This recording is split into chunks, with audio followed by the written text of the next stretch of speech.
تعالوا نبدأ بالحصن الخامس إلى أن نصل إلى عقر دار النظرية. إذن أنتم بأنفسكم هدمتم حصنكم الرابع، حصن البطء الذي صدعتم رؤوسنا به. كلما قلنا لكم لماذا لم يحصل تطور للكائنات في تاريخ البشر المعروف، تقولون التطور بطيء جدا، يأخذ مئات آلاف وملايين السنين. فهل يوجد واسطات في عالم التطور؟ هل هناك كائنات تبقى كما هي ولا تتطور لمئات ملايين السنين ومع ذلك؟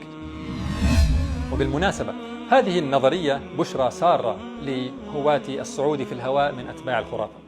إذا كان لديك معرض سيارات وسمعت بإعصار سيضرب المدينة، دع سياراتك في المصف، فقد تصحو في اليوم التالي وقد رأيت إحداها على الأقل قد تحولت إلى طائرة دفعة واحدة، بل ويحمق بعضهم بعضا ويسخر بعضهم من بعض، بل وينشق بعضهم عن بعض وينشئ ديانته التطورية الخاصة، ومن أحدثها الطريق الثالث للتطور، والتي فيها مجموعة من عتاولة التطور.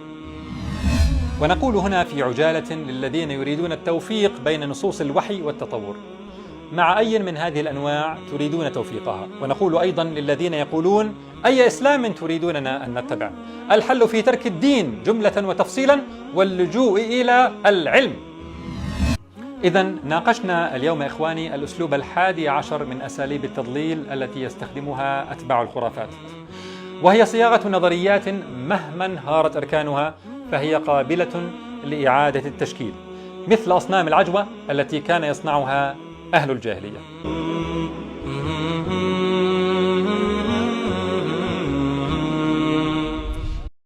ليش متضايق؟ إذا ولاد الحارة قاعدين بيتآمروا علي.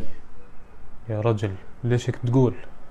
إذا هي سامر وتامر في الدار وأكيد معهم صفوان وعدنان، ما بتجمعوا الأربعة إلا عشان يعملوا مؤامرة علي، خصوصا آخر فترة صاير بيني وبينهم مشاكل، وهذا صفوان السوسي ضل يعبي راسهم علي. أصلا هاي الحقيقة بدي أسميها النظرية التآمرية. نظرية تآمرية؟ طب تعال طلع عدنان وصفوان ماشيين بالشارع، لو نظريتك صح كان مجتمعين الأربعة مع بعض. ماشي، بس سامر وتامر في الدار، اسمعي أنا شايفهم قاعدين بتهامسوا، معهم ورق، أكيد قاعدين يعملوا مؤامرة وبيكتبوا الخطة على ورق عشان ما ينسوها. يا أخي أنت أصلا ادعيت إنهم بتآمروا عليك لأنهم مجتمعين، وأنا أثبتت لك إنهم مش مجتمعين مع بعض. ما هو أنت مش عارف، هسه تعدلت النظرية، صارت النظرية اسمها النظرية التآمرية الانتصافية. النظرية التآمرية الانتصافية بتقول إنه اثنين منهم يكتبوا الخطة واثنين منهم يطلعوا يطبقوها في الشارع. طيب استنى وين رايح؟ استنى وين رايح تعال. استنى هاي الورقة اللي كانت مع أولاد الحارة، برنامج مباريات كأس العالم. زمن تمويه، هاي تمويه، هاي الوضع. اصلا انا كنت عارف انه بموهوا عاملين هذا الاشي. اساسا النظرية تعدلت، صارت اسمها النظرية التآمرية الانتصافية التمويهية. انت مش عارف اشي عن النظرية وجاي تناقشني يا جاهل.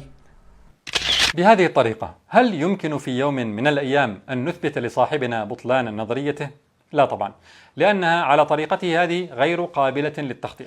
كتاب الله تعالى أصل العلوم النافعة أعلن نبوءات وخفايا جاء الزمان بتصديقها، وأعلن معارضات إن ثبتت فهو ليس من عند الله، وتحدى الناس أن يثبتوا هذه المعارضات. فأتوا بسورة من مثله وادعوا شهداءكم من دون الله إن كنتم صادقين، ولو كان من عند غير الله لوجدوا فيه اختلافا كثيرا، فأثبتوا وجود تعارض في القرآن أو ائتوا بسورة من مثله. اختبار يمكن لأحد أي أحد أن يجربه، وغيرها الكثير من الاختبارات التي وضعها القرآن. أما في عالم الخرافات فالتنبؤات تسقط أولا بأول، كما رأينا في حلقة خنفشار داروين عن تنبؤه بكائنات لا حصر لها، وكما رأينا في تنبؤ أتباعه عن وجود طفرات نافعة وعن إمكانية صنع الحياة مخبريا من الجمادات، مما جعل أتباعه يخنفشون التنبؤات إلى أطراف الكون بل وخارجه كما رأينا حتى لا يمكن اختبارها. بقي السؤال الثاني: هل هناك معارضات إذا اكتشفناها فسيعترف أتباع النظرية بأنها باطلة؟ لأن المعارضات لا تبطل جزئيات من النظرية فحسب، بل تهدم أركانها وتفرغها من محتواها. تعالوا نرى، وتذكروا في محطاتنا إخواني صاحبنا وإعادة تشكيله لنظريته عن تآمر شباب الحارة. خيالات دارون التي تحولت إلى نظرية: كائن بدائي تطور عبر تغيرات عشوائية وانتخاب طبيعي أعمى بشكل تدريجي بطيء، مرورا بكائنات وسيطة لا حصر لها، لينتج عندنا ما نرى من كائنات حية. احفظوا هذه البنود الخمسة إخواني، وهي نفسها بنود داروينية الحديثة أو النظرية التركيبية الحديثة في شكلها الأول. تعالوا نبدأ بالحصن الخامس إلى أن نصل إلى عقر دار النظرية: كائنات وسيطة لا حصر لها. دعونا من القصص البائسة لتزوير وسوء تفسير الحفريات. أتباع داروين يتفقون معنا في المحصلة على أنهم لم يجدوا كائنات انتقالية لا حصر لها في طبقات الأرض، حتى أن التطوري ستيفن جولد من كبار علماء النظرية نص في كتابه The Panda Thump بعد مرور 120 عاما من النظرية على أن تاريخ معظم الحفريات يتميز بخاصيتين: ثانيهما هي الظهور المفاجئ، بحيث أنه في المنطقة الواحدة فإن النوع من الكائنات لا يظهر بشكل تدريجي بالتحول عن كائنات سابقة له، بل يظهر فجأة مكتمل التكوين. وحاول جول تقديم حلول كما سنرى، وشهادات مثلها للتطوري بروفيسور التاريخ الطبيعي كيث ثومسون وروبرت كارول وغيرهما. كثير من الاعترافات التي لا يذكرها مروجو الخرافة شعبويا بين الناس. إذن سقط الحصن الخامس، حصن كائنات وسيطة لا حصر لها. هل اقتنعتم ببطلان النظرية إذن؟ قالوا: بل سنجري تعديلا على النظرية لتستوعب حقيقة سقوط نبوءة كائنات وسيطة لا حصر لها. هذا التعديل يقول أن التطور يحصل بسرعة كبيرة أحيانا، ريثما ينتج أنواعا جديدة من الكائنات، ثم هذه الأنواع تبقى دون تطور لملايين السنين. ولذلك فالسجل الأحفوري لم يلحق أن يحتفظ بعينات من الكائنات الانتقالية التي نتجت خلال التطور السريع. وقد سمينا هذه النظرية المعدلة على مستوى عوائل الكائنات بالتطور الكمي Quantum Evolution، وعلى مستوى أنواع الكائنات لدينا تعديل آخر سميناه التوازن المتقطع Punctuated Equilibrium، ويسمى أيضا التطور المتقطع Punctuated Evolution. فبالعكس تماما، ظهور أنواع الكائنات فجأة دون كائنات انتقالية هو أحد أركان نظريتنا المعدلة. شايف إنك مش فاهم نظريتنا وجاي تناقش فيها يا جاهل؟ لكن لحظة، تطور سريع؟ إذن أنتم بأنفسكم هدمتم حصنكم الرابع، حصن البطء الذي صدعتم رؤوسنا به. كلما قلنا لكم لماذا لم يحصل تطور للكائنات في تاريخ البشر المعروف، تقولون التطور بطيء جدا، يأخذ مئات آلاف وملايين السنين. ففهمونا، في المحصلة تطوركم هذا سريع جدا أم بطيء جدا؟ قالوا أحيانا يكون سريعا ونسميه تاكيتيليك، وأحيانا بطيئا ونسميه براديتيليك. نحن لا نسألكم عن الأسماء التي اخترعتموها، إن هي إلا أسماء سميتموها. نحن نسألكم عن الحقائق. هل في عالم التطور أيضا واسطات؟ لدينا أحافير لكائنات تقدرون أنتم أعمارها بملايين ومئات ملايين السنين، ومع ذلك فهي كما هي إلى يومنا هذا. لماذا لم تتطور؟ وبعدين قال لك هاي النمل هذا عمره ملايين السنين بشهادة علماء التطور، ووجدوه في الكهرمان نمل من ملايين السنين. لماذا لم يتطور؟ وليش يتطور؟ ومين قال لك انه لازم يتطور؟ ومين قال لك انه في وتيره واحده للكائنات كلها لازم كلها تتطور بها؟ غير صحيح. التركيبيه المعاصره بتقول لك التطور لا يحدث بسرعه واحده، وهم واعون بهذا تماما. ما هو انت مش عارف، انا نظريتي تقول أن نصف شباب الحارة يكتبون المؤامرة والنصف الآخر خرج لتنفيذها. أنا واع بذلك تماما. أحد أنواع نبات السرخس تم اكتشاف أحافير لها وقدروا عمرها ب180 مليون سنة على الأقل. حللوا مادتها الوراثية فوجدوها محفوظة كما هي، لم تتغير، كما في ورقة في مجلة ساينس. فهل يوجد واسطات في عالم التطور؟ هل هناك كائنات تبقى كما هي ولا تتطور لمئات ملايين السنين، ومع ذلك تريدون أن تقنعونا بأن الظروف البيئية جعلت كائنات أخرى في نفس منطقتها تتطور بسرعة هائلة كما يتطور بعض صغار الموظفين؟ ألستم تقولون أن علم الوراثة هو أقوى أدلة التطور؟ علم الوراثة يخبرنا كما في حلقة الغشاش أن الفروقات بين الكائنات التي تزعمون أن بعضها تحول وتطور إلى بعض فروقاتها على مستوى المادة الوراثية هي في عشرات أو مئات ملايين الحروف. حاولتم طويلا إقناعنا بأن آليات عشوائية مثل الطفرات، التهجين الكروموسومي، الريتروفيروسز، الجينات القافزة، أن هذه يمكنها إحداث هذه التغييرات إذا أعطيناها ملايين ومئات ملايين السنين. كيف تم اختزال هذه المدد المزعومة إلى آلاف السنوات فقط؟ المهم أن حصن بطيء هذا انهار. تعالوا إلى الحصن الثالث، حصن تدريجي. علم الوراثة وعلم وظائف الأعضاء يكذبان فكرة التدرجية، فقد بينا في حلقة خاطبهم كأطفال أنه ليحصل تعديل بسيط في نفس الكائن كاستطالة عنق الزرافة المزعوم، فإن هناك تغيرات كثيرة لا بد وأن تحصل معا دفعة واحدة. فهذه الاستطالة ستتطلب تضخم القلب وتواجد صمامات خاصة في الأوعية الدموية وتصميما خاصا للشبكة الرائعة ريتي ميرابيلي والجلد الثخين بأطراف الزرافة السفلى. وحصول شيء من هذا قبل الآخر يعطي كائنا غير متناسق ولا صالح للبقاء. فإذا تضخم القلب، قلب الزرافة، قبل هذه الآليات وقبل استطالة عنقها فستنفجر عروقها، وإذا استطالت الرقبة أولا فلن يصل الدم إلى الدماغ، وكل هذا على مستوى الجهاز الدموي فقط، فما بالك بالتغيرات الكثيرة في باقي أجهزتها الهضمي والتنفسي والعصبي والعضلي والعظمي وفقرات رقبتها وغيرها وغيرها.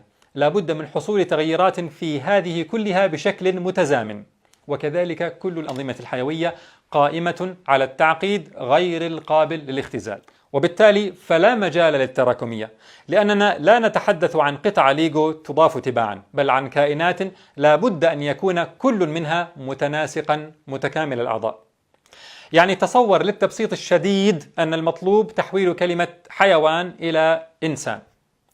حتى تكون التغيرات تدريجية، فالتغير الأول ينتج كلمة إيوان، والثاني إنوان، والثالث إنسان. كلمتا إيوان وإنوان هاتان بلا معنى في عالم البيولوجيا، يعني كائنات لا وجود لها، ليست كائنات تصلح للبقاء ولا للتكاثر، بالتالي فلن نصل من خلالهما إلى إنسان. لذلك فلا مجال للتدرجية في التغير التطوري المزعوم من كائن إلى آخر. فهل اعترف أتباع الخرافة بسقوطها؟ بل قالوا سنعدل نظريتنا ونقول أنه قد يحدث عدد كبير من الطفرات يخرج نوعا من الكائنات من نوع آخر دفعة واحدة ودون حاجة للتدرج، وهذا يفسر غياب الكائنات الانتقالية من السجل الأحفوري. وسنسمي النظرية المعدلة ماكروميوتيشن ثيوري، نظرية الطفرات الكبرى، أو سالتيشن، نظرية القفزة، نوع آخر من الإيفولوشن، تغيرات عشوائية وانتخاب طبيعي أعمى. إذن عشرات الملايين من أحرف المادة الوراثية اللازمة تحديدا تتغير عشوائيا دفعة واحدة. يعني لو مثلنا المادة الوراثية لكائن ما بملفات وورد مفتوحة على عشرات آلاف الأجهزة، أجهزة الكمبيوتر، كل ملف يمثل جينا معينا وكلها ستتعاون في بناء جسم كائن واحد. والطفرات هي مثل خرابيش أطفال رضع يضربون على الكيبوردات كما في حلقة خاطبهم كأطفال. فالرضع حسب هذه النظرية قاموا بمجموعة تخبيطات متزامنة، أضافت فقرات ذات معنى ومحت سطورا وغيرت حروفا دون أن تحدث أي خربشات في باقي المادة، في باقي فقرات الملفات، وكل هذا بمحض العشوائية والصدفة، ويسمون ذلك علما. وبالمناسبة هذه النظرية بشرى سارة لهواة الصعود في الهواء من أتباع الخرافة. إذا كان لديك معرض سيارات وسمعت بإعصار سيضرب المدينة، دع سياراتك في المصف، فقد تصحو في اليوم التالي وقد رأيت إحداها على الأقل قد تحولت إلى طائرة دفعة واحدة بمجموعة من التغيرات العشوائية المتزامنة حسب جماعتك، خاصة وأنهم ما عادوا يشترطون ملايين السنين، بل يمكن بدفعة واحدة حسب رأيهم. إذن انهدمت تماما فكرة التطور البطيء، فأصبح لا يحتاج ولا حتى إلى آلاف السنوات بل دفعة واحدة. والأهم من ذلك أنه انهدم الحصن الثالث، حصن التدرجية. طبعا إخواني، نحن عندما نقول عن أتباع الخرافة أنهم عدلوا من نظرية إلى نظرية وقلنا لهم وردوا علينا، فهذا لا يعني أنهم على قلب رجل واحد، ولا ينفي أنهم مختلفون فيما بينهم، فبعضهم بقي متمسكا بالتدرجية وآخرون ينكرون. وفكرة السالتيشن أو الماكيوميوتيشن هذه سخر منها ورفضت بشدة لفترة من الزمن، ثم عاد عدد منهم يؤيدها، بل ويحمق بعضهم بعضا ويسخر بعضهم من بعض، وكلهم معهم حق في هذا التحميق والسخرية بصراحة. ويصف أتباع التدرج البطيء التطور السريع بأنه تطور الرعونة والطيش Evolution of Jerks، فيرد عليهم أتباع السريع بأن تطورهم هو التطور الزحف البطيء. ويكفيك لترى حالتهم المزرية أن تطلع على قسم كريتيسيزم ونقولاته من هذه الصفحة في شرح التطور المتقطع على ويكيبيديا. بل والأخطر منه كلمات المشاركين في مؤتمر اتجاهات جديدة في البيولوجيا التطورية عام 2016، والذين اشتكوا من العداء العقدي الذي يواجهونه من أتباع المعبد النظري التقليدي للنظرية على حد تعبيرهم. بل وينشق بعضهم عن بعض وينشئ ديانته التطورية الخاصة، ومن أحدثها الطريق الثالث للتطور، والتي فيها مجموعة من عتاولة التطور. نعم، يفعلون ذلك كله، لكنهم جميعا متفقون على أن الخرافة بأحد أشكالها يجب أن تستمر. وكذلك كان جاهليو الأصنام مختلفين فيما بينهم، بل وبعضهم يصنع صنمه الخاص به ليعبده وينسب الفضل إليه، ومنهم من يعبد هبل أو العزى أو لات أو منات أو ذات الشرى أو إسافا أو نائلة، وقد يقتتلون في نصرة آلهتهم، لكنهم جميعا متفقون على خرافة الشرك. وكذلك أتباع الخرافة يصمم كثير منهم تعديله الخاص، يعني صنمه الخاص من خرافة التطور، وينسب إليه الخوارق والفضل في وجوده ووجود الأحياء كلها. فلديهم أشكال من التطور: convergent, divergent, parallel, gradual, quantal, punctuated, macromutational, saltational, extended evolution, co-evolution. وستبقى الأصنام تصنع، المهم أن تبقى كلمة evolution لتنفي الخلق عن قصد وحكمة وإرادة. ونقول هنا في عجالة للذين يريدون التوفيق بين نصوص الوحي والتطور: مع أي من هذه الأنواع تريدون توفيقها، خاصة وأن كثير منها متضارب متعارض؟ ونقول أيضا للذين يقولون: أي إسلام تريدوننا أن نتبع؟ الحل في ترك الدين جملة وتفصيلا واللجوء إلى العلم، وكأن العلم المزعوم شيء واحد مجمع عليه، بعيدا عن كونه علما زائفا، وعن حقيقة أن الإسلام والعلم الحقيقي لا يتعارضان. أيا من علمكم هذا تريدوننا أن نتبع؟ gradual أم punctuated أم extended أم أيها بالضبط؟ تعالوا نعود إلى حصون نظرية التطور. ماذا بقي منها؟ انهارت 3 حصون وبقي 2، وها نحن نقترب من عقر دار النظرية. وحتى لا نطيل عليكم إخواني، سنؤجل التعامل مع هذين الحصنين إلى الحلقة القادمة، وهي الحلقة الأهم والأخطر والمليئة بالمفاجآت. ختاما، نعود إلى السؤال الذي بدأنا به حلقتنا: على طريقتكم هذه يا أتباع الخرافة، هل هناك أي ظاهرة أو حقيقة يمكن أن تعترفوا معها في يوم من الأيام ببطلان نظريتكم؟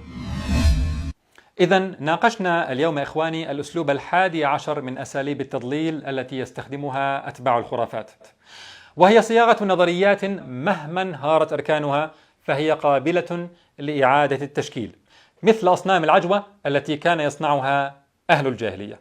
والسلام عليكم ورحمة الله.